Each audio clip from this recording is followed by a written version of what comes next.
Hello everyone, welcome back. Post from r/ohnoconsequences. Vegan/vegetarian restaurant closes permanently after changing their menu to non-vegan, goes on tirades at customers complaining and blaming one sole woman for it all. Op posted a picture on a glass door, where its written heirloom is now closed. Thanks Deborah. You won. We checked the actual Google reviews, and found Deborah. She wrote, "I'm sharing this here because I will never dine in your restaurant based on how you treated a customer, all for them offering constructive criticism." The person had suggested something that you obviously found offensive, though I did not. I didn't necessarily agree with them, but your remark back their way was horrible. You literally told her that she should go bother someone else for suggesting you figure out something? If anybody cares to see what I'm talking about, go to their Facebook page. Very unprofessional and obviously don't appreciate your customers. I commented below, saying shame on you for speaking that way. Always remember it's the customers that pay your wages and you wouldn't be where you are today without them. I could go to any restaurant I want and so can other customers for that matter. I'll only go where people appreciate their customers, not just me. I chose to share this as you can read below how this humble owner speaks to people who no longer choose to eat there. I can guarantee for myself and many others. It has nothing to do with the fact that you went away from plant-based, but your behavior is atrocious. That's right, you owe me nothing, not that I wanted anything from you, but to make you aware in the very beginning of how you talk to people others see. People are more conscientious of where they choose to dine, and sometimes that's based on more than food. No. I truly hope you get the help you need to help you see that in responding to people in a kind manner you and your business will be better off. It's sad but not my business in how you want to treat people, but I certainly feel it's good to give people a heads up. There's no slander in sharing truth. They were, your words, shared and not altered in any way.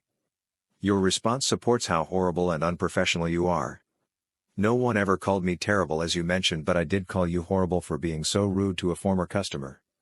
Her suggestion may not have been possible, but your response was pretty awful. Your response could have been far more tasteful. Humble is rich coming from your comments. You could continue to write on top of me and do what you seem to do best. Keep on doing you. The restaurant owner responded, "We can barely imagine your malicious motivations, let alone someone researching how you were offended on behalf of someone else. Debbie, you are not welcome here. You are a terrible person. Everyone knows this. I read it online. Has to be true. As for your reference, when people say they are not happy with our choices and that they are not coming back, they are not our customers. We owe them nothing but our empathy. We owe you even less. Beat it." Deborah, anyone that writes into our business social media accounts and complains that we don't follow their dietary philosophies can beat it. The vegans have been mean-spirited and awful. Not all of them, of course, but a surprising amount. We are so excited to divorce ourselves from the dreadful politics of veganism. We are a business and not a cause or religion. Horrible and unprofessional? Who put you in charge? We are a humble restaurant. Our professionalism is an attendance-based experience. Online anything goes. You write snarky reviews to give your empty life meaning. Enjoy your privilege. Another Google review posted by Alex Katrina Barron wrote, "I honestly used to love this place so much. But it is not nearly as good as it used to be. I ordered the kale Caesar and it was terrible. The lettuce was so sad and the dressing was so bland. I hope they improve and go back to the way it used to be."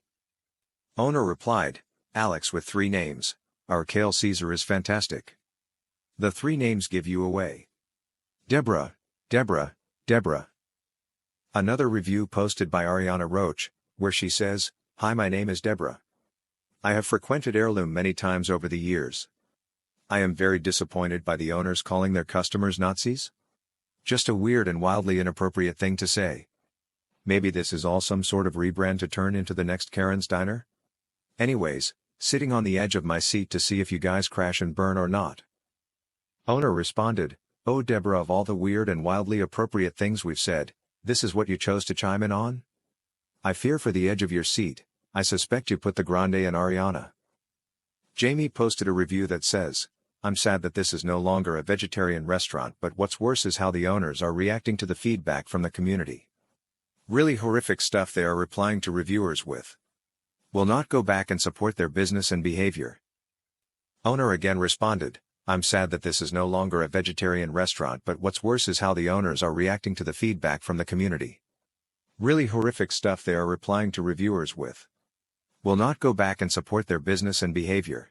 Manjari posted, I'm reluctant to write this review because I can clearly see how nasty the company responses are towards other reviewers. I know what it's like trying to keep a business alive in this climate. Restaurants are closing their doors faster than new places are opening. The reason I won't be dining at Heirloom again is their response to changes their menu to include animal products. While I understand why they are trying to be more inclusive, I don't think their poor service justifies the trip out anymore. It's no longer a go-to place to wow non-veg friends. It's also not a safe place to eat for someone who does have dietary restrictions. As a religious vegetarian, it's hard to find a fine dine place with a decent ambience. It's a shame to lose out on that now. I also think that the management should seriously evaluate who is responsible for their social media and outward-facing responses. I think there's a way to respond to the vegan and veg community without being malicious. It doesn't suit the ethos of the company. Enlightened eating goes beyond what's on the plate. I'm sure the Heirloom owners will be just fine when their journey ends.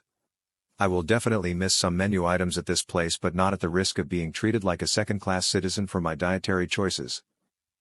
Dietary restrictions. Be very sure to communicate what your dietary needs are before ordering. Don't eat here if your party is strict about eating at a restaurant with meat at it. Religious vegetarians should probably dine elsewhere. Owner responded, we think nasty is a bit of a stretch. When people behave classy and cool, they can expect classy and cool in return. When people are rude, they don't get to decide how rude back we get to be. We are here to help. You want to be happy and have fun, we can help. You want to be upset and play the victim, we can help. That said, you have made some very valid points. All of them really. I agree with you, it is very difficult to cater to religious vegetarians. I assure you we do not treat anyone as a second-class citizen, but we are no longer interested in or motivated to cater to such a niche market. We always considered ourselves upscale, and we appreciate that you recognize we try to wow our guests, but going forward we feel the market necessitates changing up our business plan. We simply need to cast a broader net and serve a larger market. We want to feed people and serve them where they are. We want to be a neighborhood place that is accessible and affordable, with quality and service we can be proud of. We are very excited to leave the politics of dietary restrictions behind us. Namaste.